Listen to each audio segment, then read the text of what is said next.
శృతిస్మృతిపురాణానాం ఆలయం కరుణాలయం నమామి భగవత్పాదం శంకరం లోకశంకరం. శంకరం శంకరాచార్యం కేశవం బాదరాయణం సూత్ర భాష్య క్రతో వందే భగవంతౌ పునః పునః.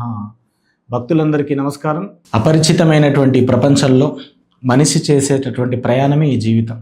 అయితే ఈ ప్రపంచాన్ని, దీంట్లో ఉండేటటువంటి వస్తువులని, దీంట్లో జరిగేటటువంటి మార్పులని, వీటన్నిటిని మనం ఎట్లా అర్థం చేసుకోవాలి?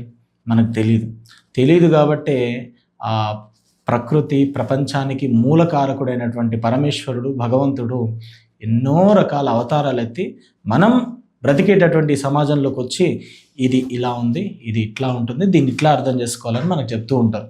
అలా అవతరించినటువంటి ఎన్నో అవతారాలలో అతి ముఖ్యమైనటువంటి అవతారం భగవత్ శంకరాచార్యుల అవతారం. పరమేశ్వరుడు సాక్షాత్తు ఒక వైదిక మార్గాన్ని మళ్ళీ ఉద్ధరింపజేసేటటువంటి ఉత్సాహంతో వచ్చినటువంటి అవతారమే శంకరాచార్య అవతారము.